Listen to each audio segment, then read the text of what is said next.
about what Hashem did for me and my family. So this is as a suppose for Menachem Mendel Ben Fega Rivka, who just fell from a very high place, and he's in critical condition in ICU. He's a cousin of our family. And also Nishmas, Rabbi Astruc Alevi. I don't know when his yortzeit is, but he was killed by the Inquisition back in 1435. What was his name? Rabbi Astruc Alevi. So anyway, so that was in Mallorca. And how do we get from Mallorca to Moline, Illinois, which is where I was born? I actually don't know myself. But Hashem has very mysterious ways, and I'm here to talk about Hashem's mysterious ways. And we should just get an inkling, a small inkling of what He has done for the Jewish people. So, as I said, I was born in Moline, Illinois, and my mother passed away when I was not yet 2. So I didn't know very much about my mother's family. I'm sure that if she had survived, that she would have told me more. But she passed away when I was a baby, and my father hired a nanny to take care of me, a Catholic woman. And so when I was so I have some memories of when I was very small, and Hashem made them just block out of my mind. I completely forgot them up until like about 4 years ago. I completely forgot a lot of different details. So basically what happened was, when I was growing up, my father was raising me, and we had a nanny. Until I was 6, I didn't have a mother. He married my stepmother when I was 6 years old. So we were living in this little town in Illinois, and our neighbors were all Christians. And so they would go to church, and my nanny went to church. And sometimes she would take me to her church. And I asked my father, why don't we go to church too? And he said, because we don't believe in that. So about 4 years ago, I woke up with all these memories that came flooding back to me. And then and I could remember that these things actually did happen. So what he said actually after that was, because we're Jews. That's what he said. But I completely forgot that for all these years, for many, many years. He also had certain like dietary rules that he was supposed to follow, but sometimes he broke them probably more than he kept them. But every time he would break them, he would have some kind of long, convoluted thing that he would say to me to try to rationalize. It was very interesting. And then he would tell me afterwards, well, I have certain rules I'm supposed to follow, whatever. Anyway, so that's how we grew up. And until I was 12 years old, I never met a Jew in my life. And Hashem sent a Jewish girl to my school from Chicago, and she was not religious, but she kept a lot of cultural things. So I guess she was pining away for a Jewish friend. We didn't have any Jews in Moline. So I guess she decided that she was going to make one. So she to this day, she doesn't know why she encouraged me to start in being interested in her religion, but that's what happened. As soon as I walked into her house, something shook up in me. It's like stirring a pot. Something inside of me started coming out, and I didn't know why, because she wasn't keeping Shabbat. She wasn't keeping Kashrut. But her grandmother lived in the house. The grandmother spoke Yiddish, and her grandmother did keep a little kashrut. But something in the house just stirred something up in me, and I just became very, very interested in her religion. And I just was pumping her for whatever she could tell me, which wasn't much, but whatever she had, she gave over to me. Cultural things about the Yomim Tovim, whatever she happened to know. She taught me Yiddish words. So one day we were walking in the street, and she was talking about Jewish names. And I'd never heard this before. Hebrew names, what's that? So she said, well, Moses is really Moshe, and Abraham is really Abram, and Sarah is really Sarah, etc., etc. David is really David. So she said, my name is really Leah. So I said, well, what would my name I was born with was Emily. I was named after my great-grandmother, Emily, from France. So I said, well, what would Emily be? And she said, well, since your name starts with E, you could take a Hebrew name that starts with E, like Esther. That's how I got my name. It's totally nuts. It turns out that I was born on the day that Esther Astruc went before the king. When I took the name formally Esther Manka, when I converted, not knowing that I was born on the day that she went before Achashverosh and pleaded for her people.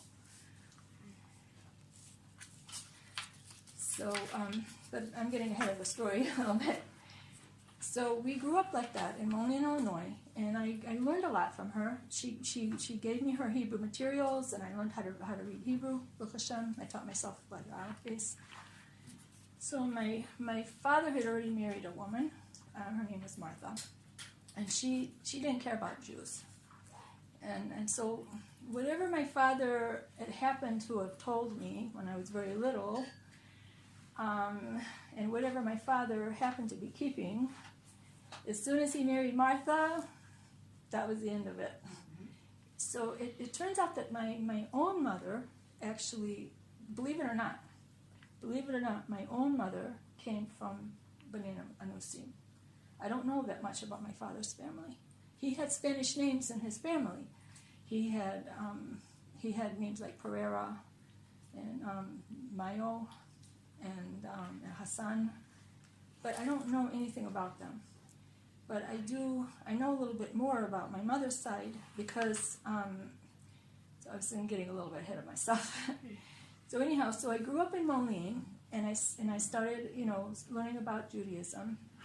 And when I went away to college, I decided that I would use that opportunity to learn more as much as I could, like in the college, environment, as much as I could about Judaism. And Hashem sent a rabbi there, Rabbi Shmakin of Milwaukee, and he was interested in being Makar of the students. So the students were going to his house for Shabbat, and I was going to their group, and I wasn't telling them that I wasn't Jewish because my friend had told me, if you convert, you won't be considered a real Jew. That's what she thought. It was not true, of course. But she thought that in her conservative place, that if a conservative guy was going out with a non-Jewish girl, and he married a non-Jewish girl, and he wanted to convert her in order to marry her, so the people who are more observant in the shul didn't consider that a good conversion. Of course they weren't considering her to be Jewish. And they were right. But she didn't know that. So Hashem sent me a test, and she told me, if you convert, you won't be considered a real Jew. You won't be accepted by everyone as a real Jew. Of course it was wrong. But I had that fear inside of me for a number of years. I carried that around with me. So I was afraid to tell people that I wasn't really Jewish. I wanted to learn about Judaism, but I was afraid to tell anybody I wasn't really Jewish. I was afraid they would kick me out. So Hashem sent me a lady who had just converted, and that finally stopped me. That was off. Sorry. So I met a Gioris, and she didn't know I wasn't Jewish. And Hashem put the words in her mouth. She told me her story, and she said, Esther, if somebody converts according to the Torah, according to halacha, they're considered a Jew, just like anyone else, just as if somebody were born Jewish. And then I knew my test was over. So I said, Hashem, I don't know what to do, because these people think that I'm Jewish. I don't know. By that point, I was already in a Chabad program in Minnesota, and there were 3 rabbis there, and they didn't know I wasn't Jewish. And so I was thinking to myself, what am I going to do? How am I going to tell them? And I took a walk by myself, and I was talking to Hashem, and it was so real. Like, at this point, all the shkacha pratis, all the events of my life just came to the fore, and I really felt Hashem was right there with me. And I just thought to myself, just tell them the truth. Tell them that you're really not Jewish. Just tell them that you're really not Jewish. And so I went back and I told this Yoris, my friend Sarah. I said, I'm really not Jewish, and maybe I'll go to the Besdin that did your gear, and maybe they'll take me in, just like they did. Maybe they'll convert me, just like you. And she said, what do you have to go away for? We have 3 rabbis here. They'll make a Besdin. They can convert you. So she went and she talked to the rabbis, and she and they said, what do you mean you're not Jewish? By that time I was keeping all the mitzvot, and I kind of had to like convince them that I really wasn't. So they said, well, we'll call Crown Heights and we'll ask the Rav what to do. We'll see what he says. And I started schwitzing, because this was the first time in my life when I had an opportunity to actually become a real Jew. And I started getting nervous about it. So after like a couple of weeks, they came back to me and they said, all right, Rabbi Dworkin says that we are going to convert you. We'll make a Besdin. But now you have to think about it. You have to make sure this is what you really want. Because once you become a Jew, you can't go back. Once you convert, there's no going back. You have to make sure that this is what you really want. So for 3 days, that's all I did, was I walked around. I walked the whole campus of Beis Chana, thinking about the whole thing. And I knew I didn't want to go back to my parents' ways. I knew I didn't want to do that. But I was looking for some kind of bolt of lightning to come down from Shemayim to show me that this is what Hashem wanted me to do, that he was in favor of this. So on the 3rd day, no bolts came down. So I was sitting in the room they were using as a shul, and there was a talus. One of the rabbis had left a talus draped over a chair. And I saw this talus, and I remember what my friend told me, that the talus is a beged from that the Jewish people have been using for thousands of years. And you can see that. You can see it doesn't look like an American beged. It looks like something from the Middle East that was handed down. And I said to myself, yeah, this really does look like something that's been handed down for thousands of years. And I realized that if I didn't join the Jewish people, that we would never be a link in that chain. So that's when I made up my mind. And I wanted to be, that our family would be a link in that chain. So I went and knocked on the door, and I said, okay, I'm ready. He said, okay, well, we'll let you know. we'll let you know when we're going to do it. So finally, the happy day came. The first day of Elul, the second day of Rosh Chodesh, in 1972. And he said, okay, today we're doing it. And they brought me to the mikveh. They made a Besdin with the rabbis. And they said, why do you want to do this? Why do you want to join the Jewish people? Don't you know that 6 million people were just murdered? And that back in 1972, it had only been about 40 years since the Holocaust. So I thought to myself, well, we just had a Holocaust. There probably won't be another one for a while. Can you imagine this was actually going through my mind? I'm good for a few years. Can you imagine? And then he said, well, if you become a Jew, you'll have 613 mitzvahs. Right now you only have 7. You only have to keep 7 mitzvahs. Why do you want 613 mitzvahs? You have to be careful that you do them right. They're doing exactly al pi halacha. And I said to myself, well, I know a few Jews, and they don't look like they're staggering under the weight of 613 mitzvahs. I think I'll be all right. So then he said, like, so, but why do you want to become a Jew? You can be a good person as a non-Jew. What do you want to be a Jew for? So I remembered that the day before, he had just told us in the Pirkei Avos class that Kol Yisrael Yesh Lam Chelek Yom Haba, that the Jewish people have a share in the world to come. So I just said, because I want to share in the world to come. And I thought it was really funny that I was just repeating what he just said the day before. I thought that it was like a really good joke, you know what I mean? But he accepted it. even though I was just parroting his words, but he accepted it. And I think that was really the best answer.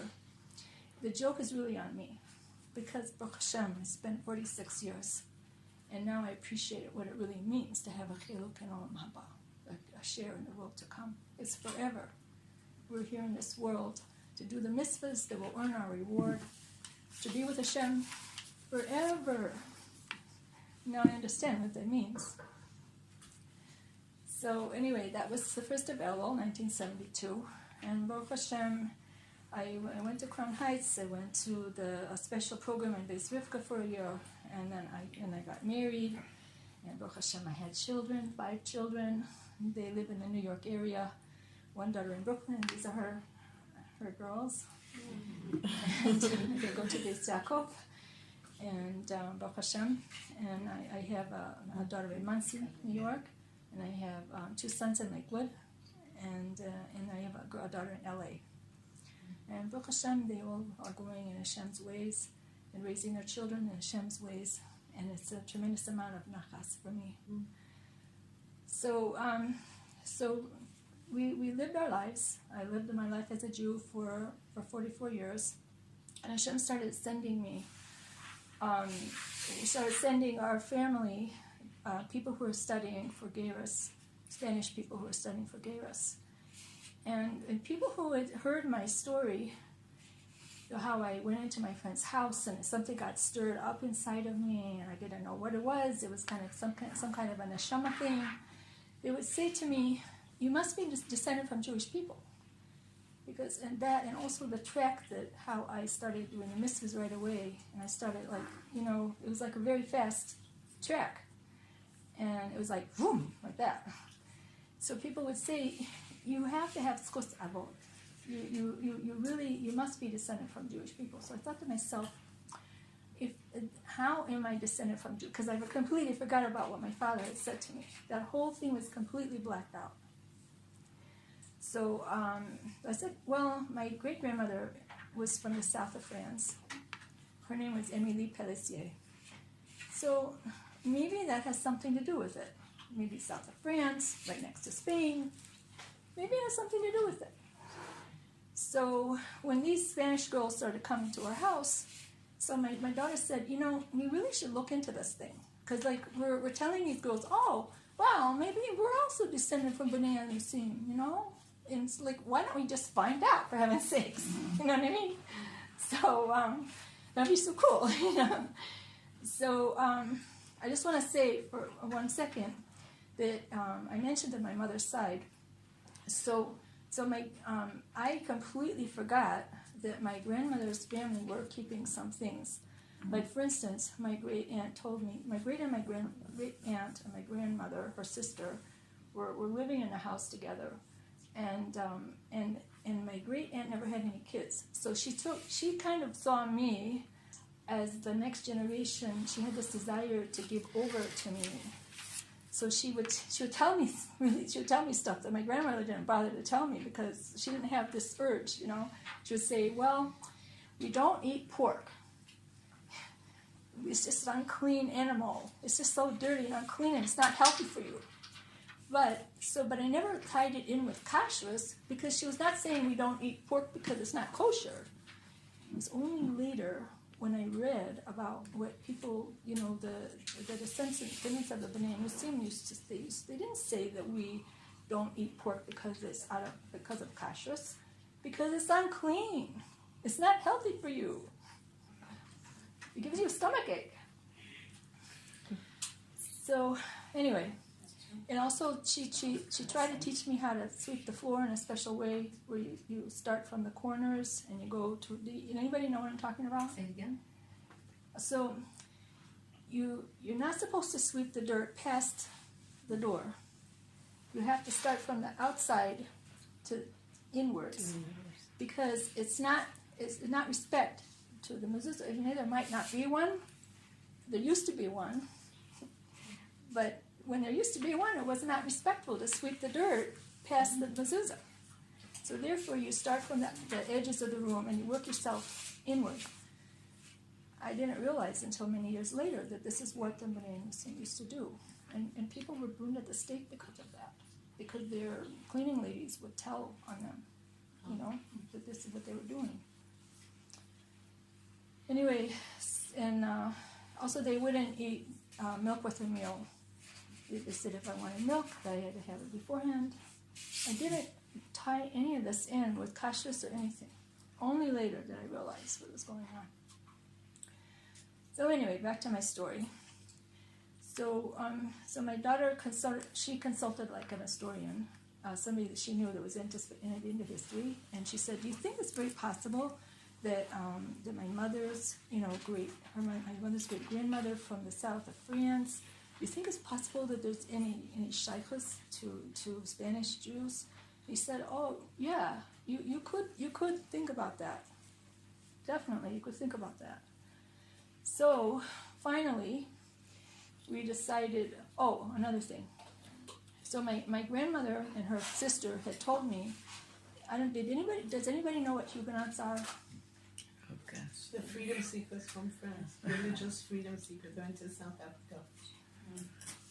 Right. So anyway, so they made a big deal of telling me. They sat me down. I was already into Judaism. They sat me down, and they said, We have something special to tell you. It's very important. Our family were Huguenots." I'm going, I don't want to be Huguenots. I thought they were going to say we're really Jews. You know what I mean? What about a Huguenot? I don't care about Huguenots. What's a Huguenot again? So anyway, What's a Huguenot again?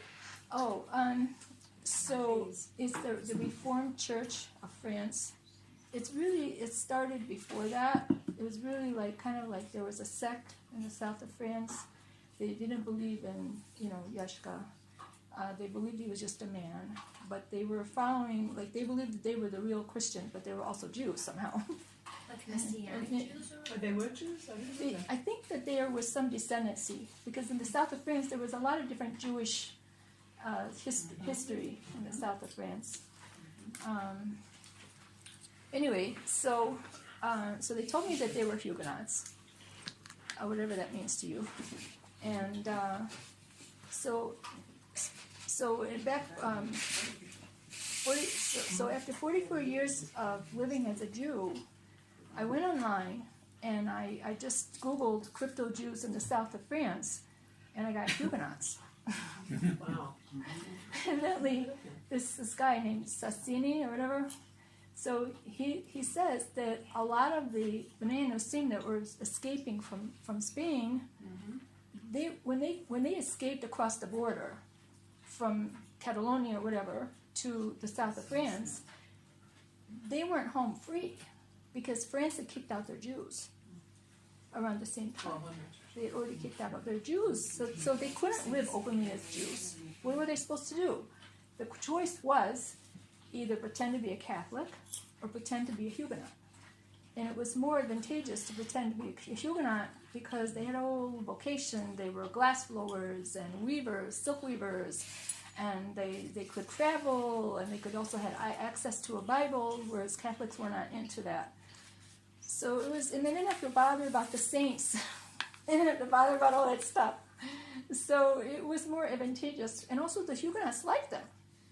The Huguenots say, "Hey, we're also Jews. You know what I mean? We'll help you out, and we'll settle you in our neighborhoods." And so a lot of them became Huguenots, at least just for appearance sake. And unfortunately, some of them stayed Huguenots. In fact, the whole town of my ancestors, in Julefi, in the Drôme area of France, they're all Huguenots, and a lot of them have Spanish names. They don't know either. Listen, if any of you have Spanish ancestry, any of you have people from the America Latina, you're very lucky, because all those people really know. A lot of people know that they are descended from Jews, but the people in Julefi, I don't think they know, and I feel very bad about it. We got to wake them up. We have to start a whole French Revolution. But that's the sad story. For 300 years, my ancestors were living. We went online and we traced our family with my heritage ancestry website, and my distant French cousins had already put all this information there because they had access to all the documents in the family. They had access to all the dates and all the names and all the information. So they entered it onto my heritage. So that when my daughter and I, their mother, when we decided to finally go on and trace my family, it was already there. All the information was on my. All I had to do was enter my great grandmother's name, Emily Pelletier, and I got the next generation Roman, and the next generation Astruc, and etc. Reboul, Arnaud, Gamores, and I was like, oy, oy, oy. Oh my goodness, like you can't imagine. You know, there's the book called Suddenly Jewish. I never read the book, but I can imagine. All of a sudden, it's like I had Jewish ancestors because I looked up all these names. I found them on, like, there's websites, of course, as you probably know, there's websites that list the names of the Bnei Anousim, the people who were interrogated by the Inquisition. It's all there. Anybody who wants to return wants to know if their name was a Spanish name, a Spanish Jewish name, you can look it up. And there's many different websites for that. Astruc in particular was a very common medieval name. It still exists in the south of France and in Catalonia and in Mallorca. So at this point, my whole life turned around. Everything turned upside down. Like I'd been so envious of people who had Jewish ancestors. They had a place to go to daven at their graves. You know what I mean? And now, all of a sudden, I had Jewish ancestors. I had people, I'm descended from Jews. I'm going, Yoy, Hashem, thank you. And not only that, but that it's so crazy how that I was born in a place where there were no Jewish people. I mean, not Spanish people either. I don't look Spanish. The last time I looked in the mirror, I didn't look Spanish. Maybe I might look a little Jewish, I don't know. But I certainly don't look Spanish. I don't look Sephardi. And yet, I'm descended from these people. And it's so amazing because it just shows you how Hashem shapes history. That our family, by the way, I found out what Pelletier is. It's really Pellicer. And I found on one of these websites that there was a family named Mordefai who in Girona in 1391, the pogroms, is anybody familiar with the pogroms of 1391? So 100 years... Where were they? In Europe? In Girona? Yeah. What's Girona? Where is it? So in 13... Right. In 1391... She's familiar In with France. in France, one of her ancestors, yeah. One of my ancestors in France, in the 1200, there was also a pogrom there in Spain. Oh, okay. And then he took off, and then he went to the Republic of Venice. Oh, wow. So that's where everything from Portugal to Spain to France, and then Whoa. to France. Whoa. Italy. To Italy. Venice, the Republic. Then the Pope took over. Then they lost all the wealth, all the thing. There is only something. Whoa. So 100 years before the expulsion from Spain, there were terrible pogroms that swept all throughout Spain. It started in Seville, and it went from one place to the next. The priests were riling everybody up against the Jews. And the mobs just got incited, and they went from, in each city, they went and they rampaged, and they killed. And up to that point, most of the Jewish people lived in Spain and Portugal. In the year 1000, year 1000, most of the Jewish people lived in the Iberian Peninsula.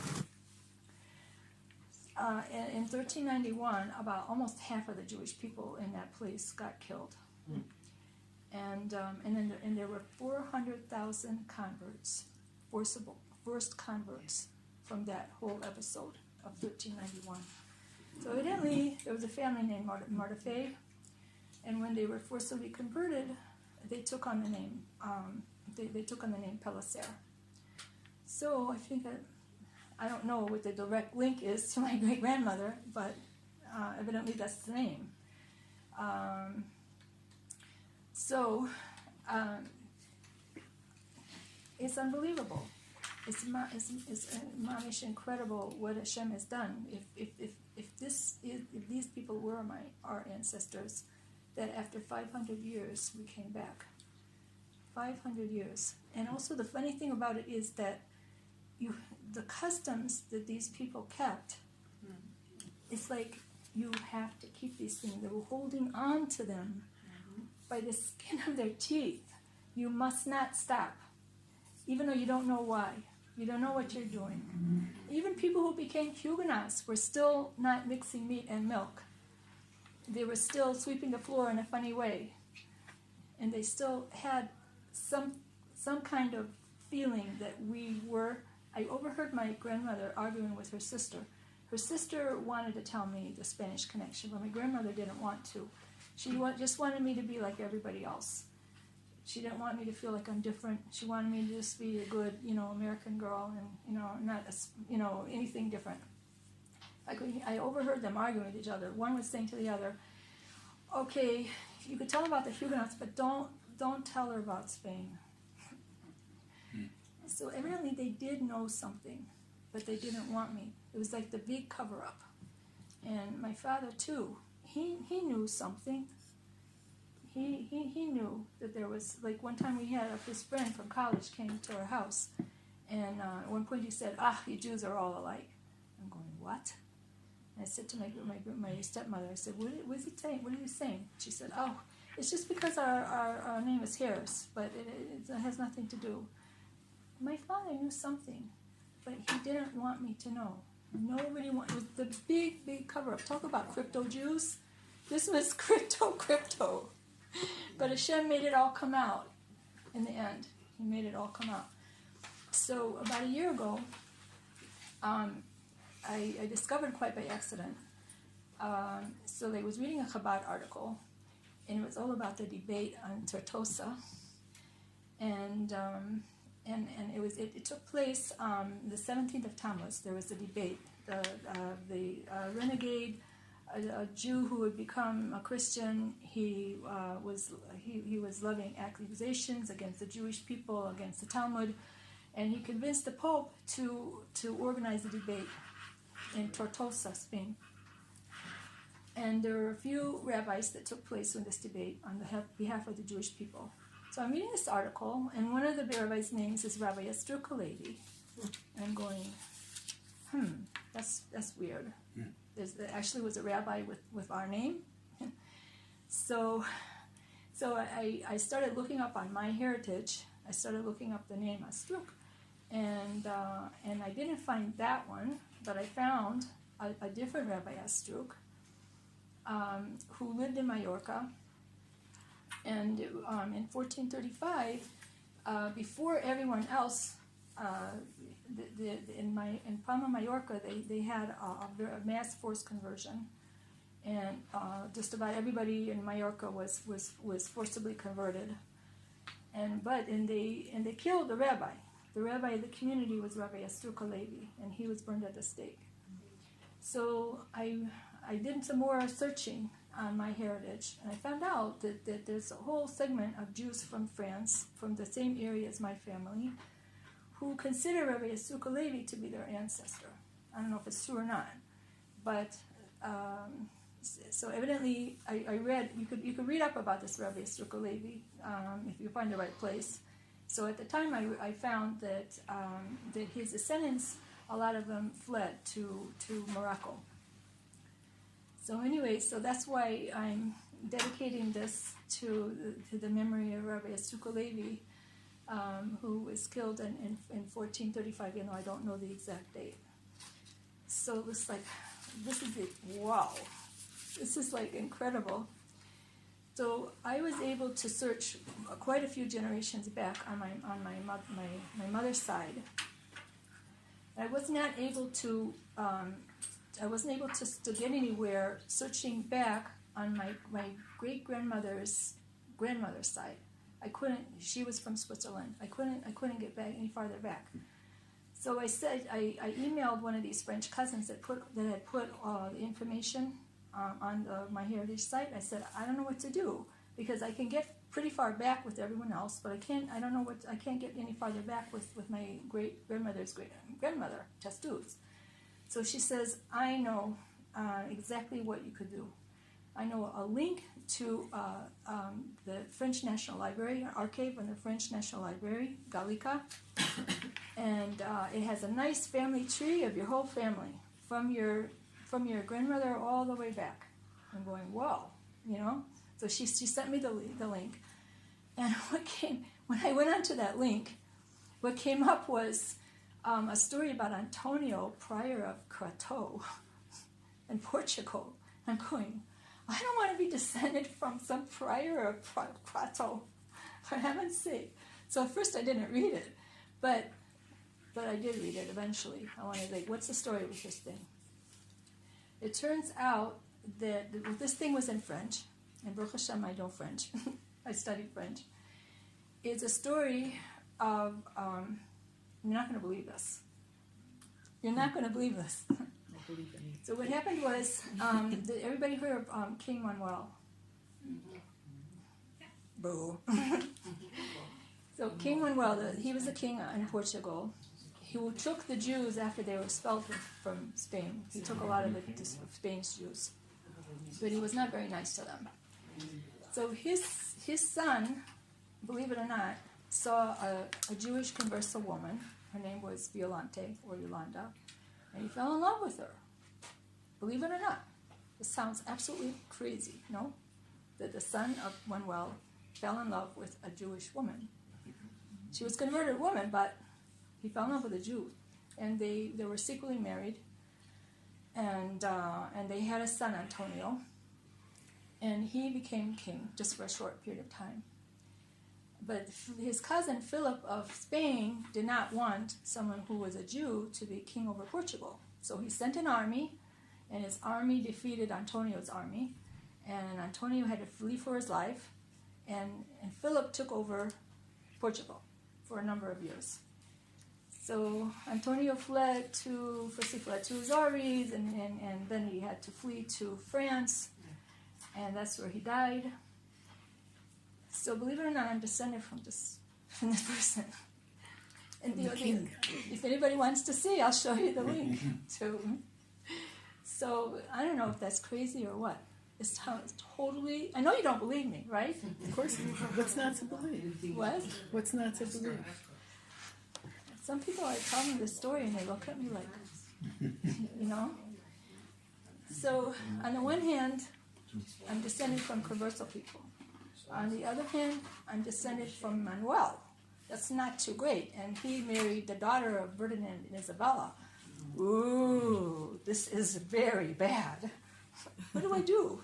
What do you do with that?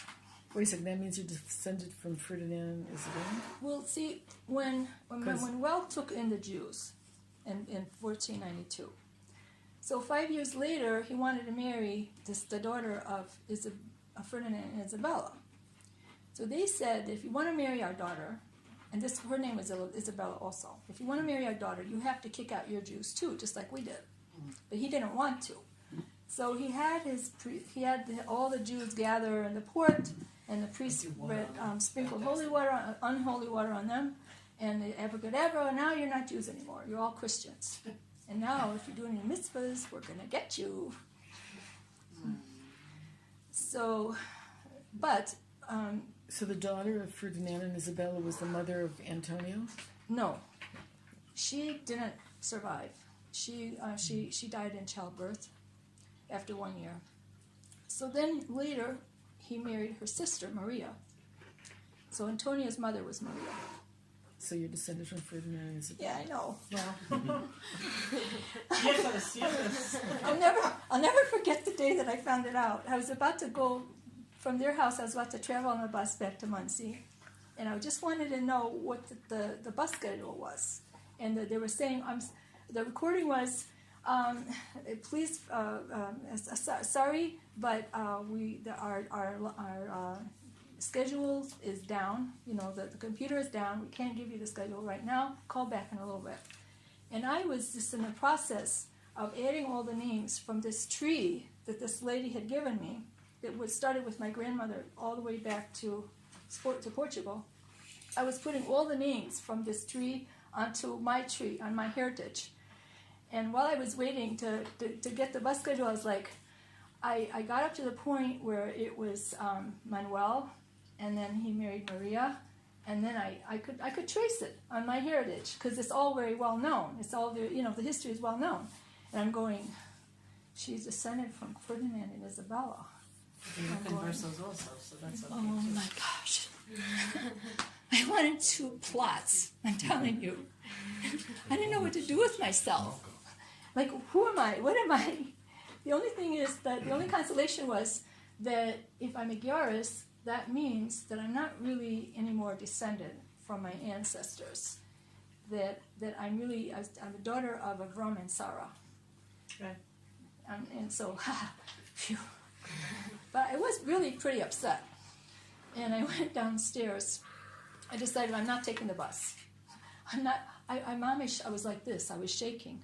And then I walked downstairs, and my son-in-law, their father, he was home, and he was just waiting for the kids to come home on the bus. And he saw me, and I said, you know what? I just found out I'm descended from Ferdinand and Isabella. And he goes, I'm telling you, he cracked up. He just started shaking with laughter. That's probably the best thing he could have done, right? He just started laughing. He didn't say a word. He just started laughing and laughing. You know why? This is the best revenge. Exactly. This is the best revenge for Ferdinand and Isabella. Like, ya se fue los odios. Nope. You guys are gone, but we are here. That's right. We are here, and we have our family, and we are still keeping the mitzvot, and we are all coming back. We're all coming back. Oh, Hashem. You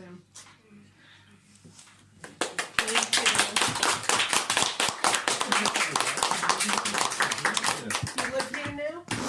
Yes, Baruch Hashem, I made Aliyah. Yay. Good example for your kids. Incredible story.